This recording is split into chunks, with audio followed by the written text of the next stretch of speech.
Today's episode is brought to you by Patreon. If you're interested in supporting the show, go to patreon.com/Joshua Revelis and become a $2 backer today and get early access to the new episodes. I'll be leaving a link down in the description to the page, but for now, on to today's episode.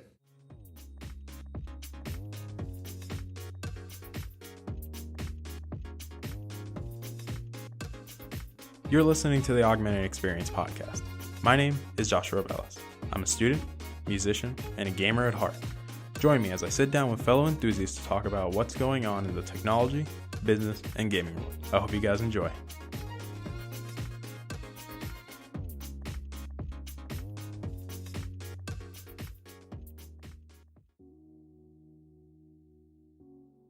Alright everybody, welcome back to the show. My name is Joshua Revelis. I'm your host as usual. And you're probably already going to guess the audio quality is probably going to be a little bit worse in comparison to a lot of the other episodes, given that I didn't get the room that I normally get. So yeah, we're going to have to work this out a little bit in post-processing. So you guys are probably going to end up hearing the best effort I could when it comes to editing it. But yeah, so okay, just to get this out of the way. Obviously on the page, we kind of tied when it came to the topics. So I will talk about both of those topics, but I'm going to do them separately. So obviously this week will be the over the Pixel phones, and then the week after will be tech advice. But like I said, today's episode is the Pixel phones. And being realistic, I actually wanted to talk about this one for a while now because I have a really good connection with the Pixel phones due to the fact that I am currently using one. I'm using the 2XL. But I think overall with the Pixel phones, it's interesting when you look at them in perspective compared to other smartphones because they weren't really made to compete in the market the same way that Samsungs and iPhones are meant to. What do I mean by that? Even though, yes, Google does advertise the phone very well, they post a lot of ads for it everywhere and then you always get them. That's something Google's pretty good at, but when you look at the sales in comparison, it sells like, minuscule. It's not even a fraction of the iPhones being realistic here. But for some reason, they're still very popular and Google keeps making them. And I think really that's the question I'm going to present today is really addressing, are the Pixel phones just an enthusiast phone or are they more? And it isn't interesting when you look at when the first Pixel was launched specifically and why it was launched.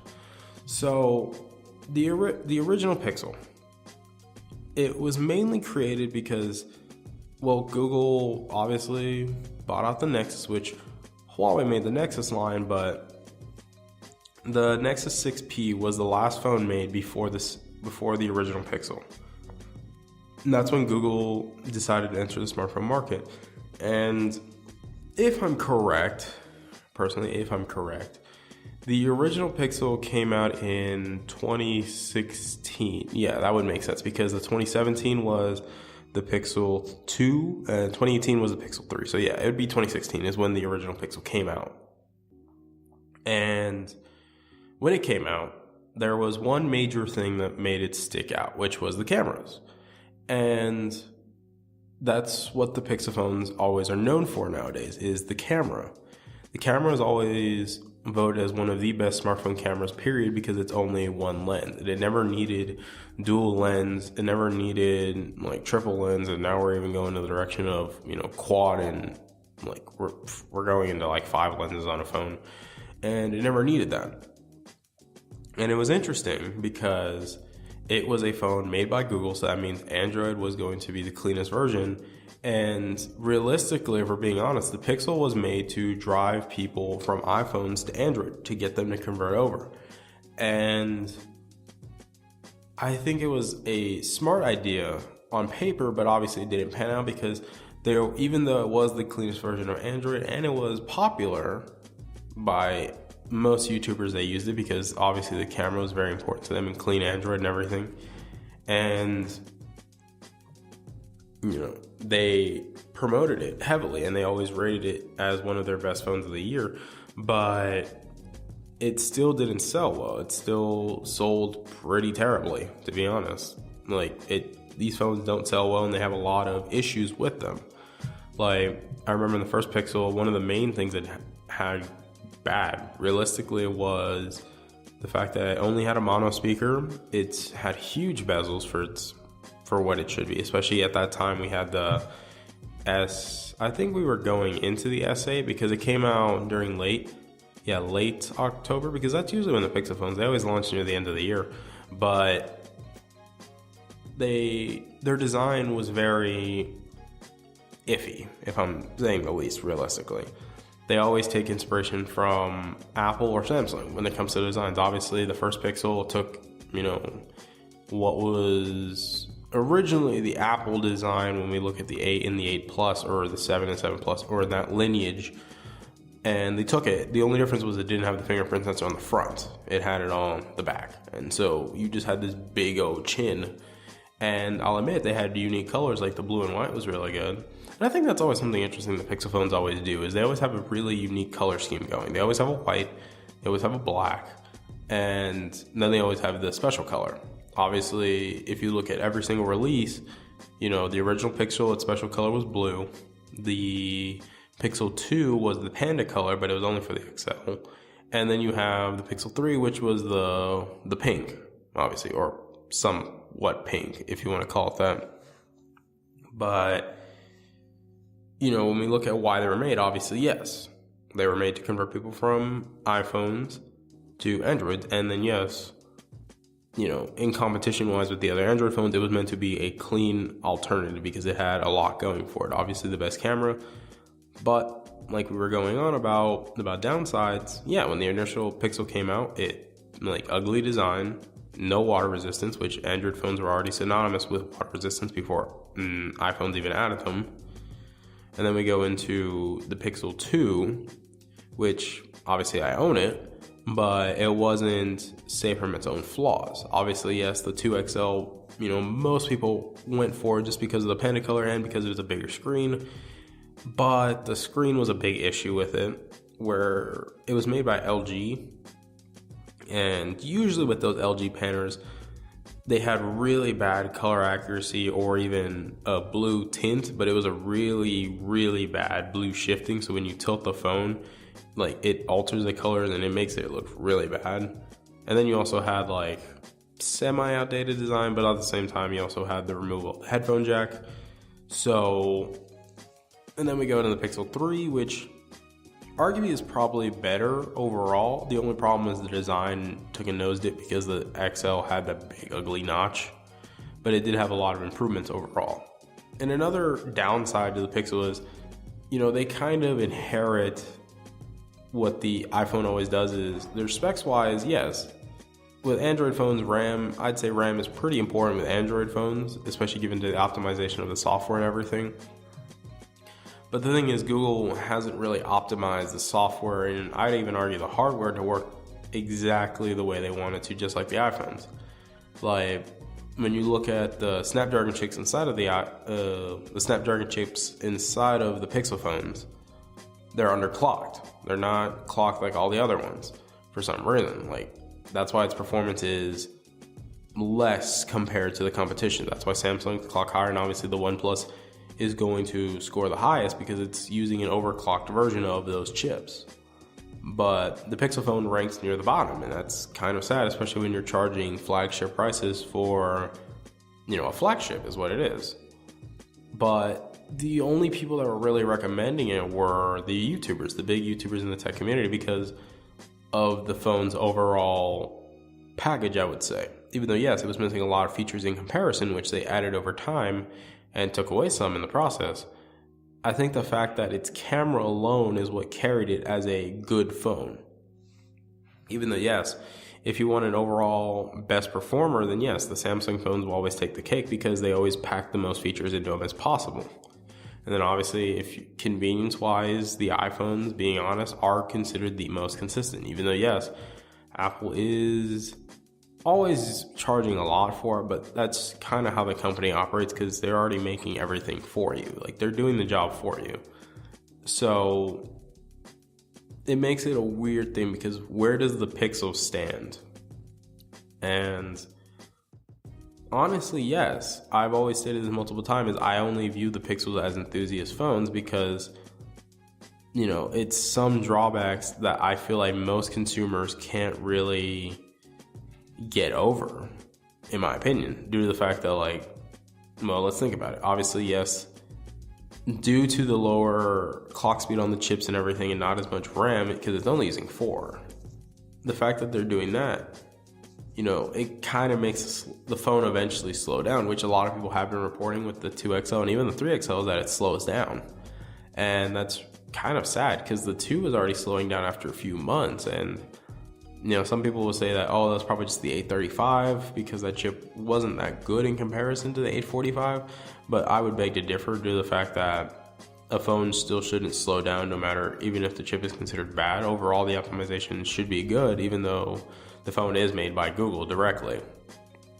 And I think the main problem with the Google Pixels specifically is the fact that they have 2 teams working on them. Obviously, yes, since Google bought HTC, the normal size, let's just call it the normal number, like either the 2 or the 3, let's just use that as an example, those phones are made by HTC.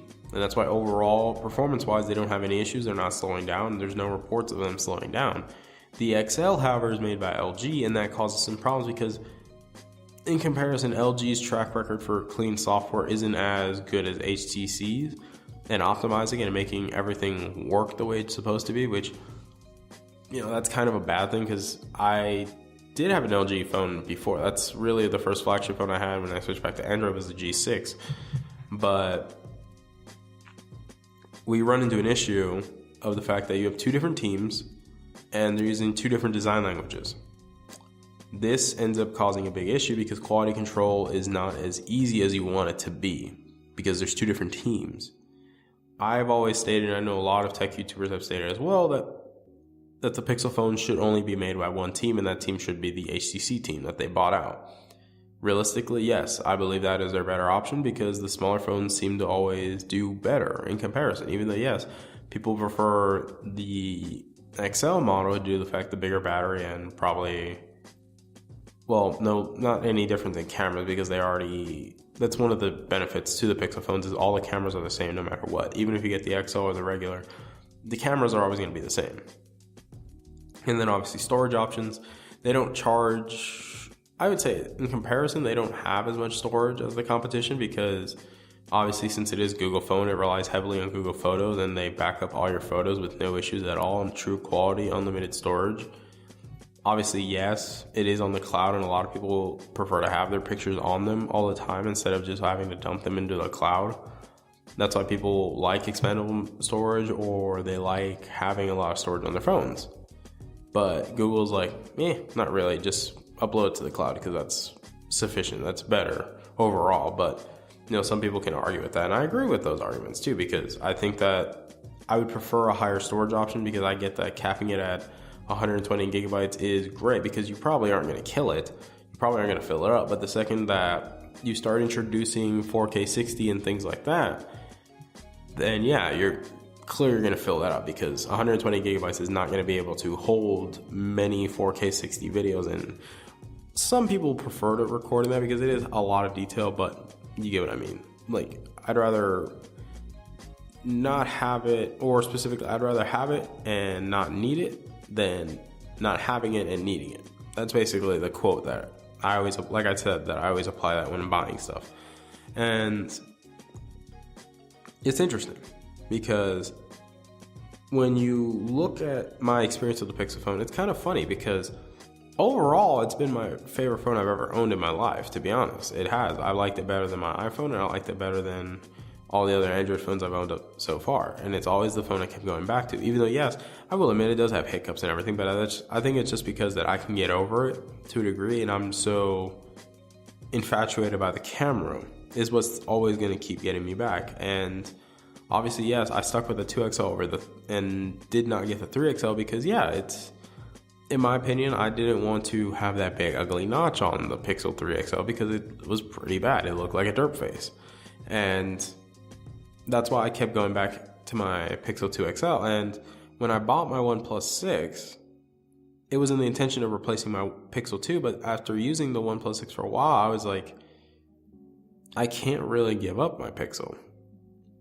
And I think that's something that once you have a Pixel and you mess around with the camera and get to enjoy it, even though, yeah, like its software is really clean as well and it works perfectly fine, no issues with me, but the camera is what sticks out the most because Google is second to none when it comes to software processing of pictures.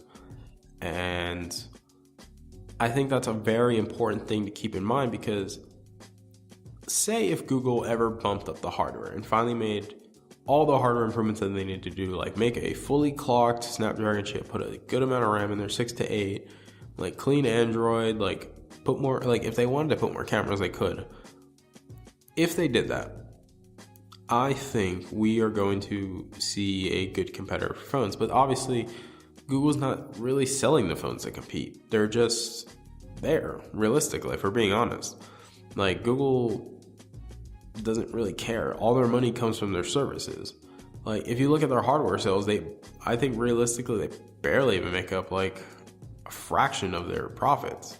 Like, still, it's a lot of profit, but, you know, even the Google Homes and the Google Assistants and, well, the Google Home is the Google Assistant, but, you know, even all the Google Homes, all the Chromecast, all the freaking Chromebooks, the Pixel phones, all that stuff, it still doesn't add up to how much Google makes off their services.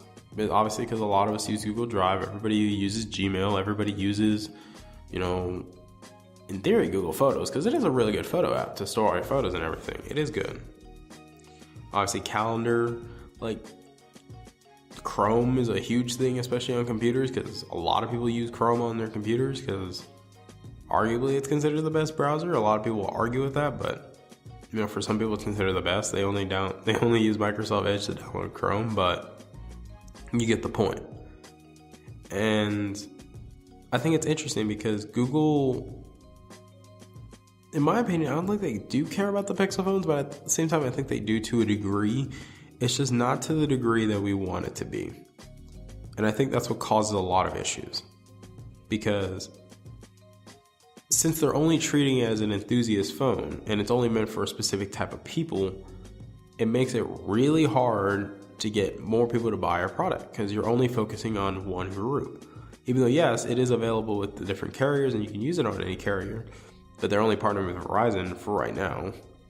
It's kind of hard, especially given that now that, you know, the OnePlus is now in America and it's partnered with T-Mobile and it can be used on every carrier because it has all the bands that support every carrier.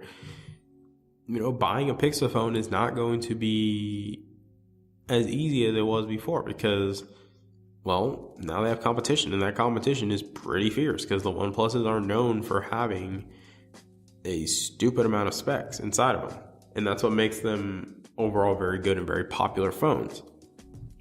And the fact that it's also a lot cheaper, it's starting as like around $529 if I'm correct, or yeah, $529 is what, yeah, $529, $549 in that range. That's the starting. If they keep at that starting price, it is a really hard sell to buy a Pixel because you can get more for less. And that's true. Obviously, yes, its camera is not going to be as good, and a lot of people say that, oh, you can just download the Gcam APK from the internet. In my opinion, I don't agree with the Gcam APK, my bad, that I don't agree with it due to the fact that it still doesn't have the software power of the Pixel. Like, there's a reason Google makes a chip dedicated for that. And yes, it does make photos look better on phones that have crappy cameras. It makes them look better, but they're still not going to be better than the Pixel. And hardware-wise, yes.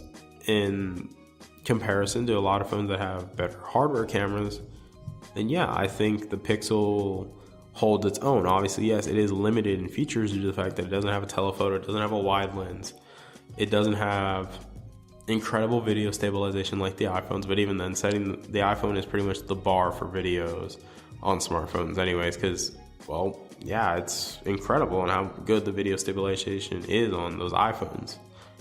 And being honest, I think that yes, I do believe that the Pixels are enthusiast phones, but I believe they can be more than that, especially when we look at the future going forward.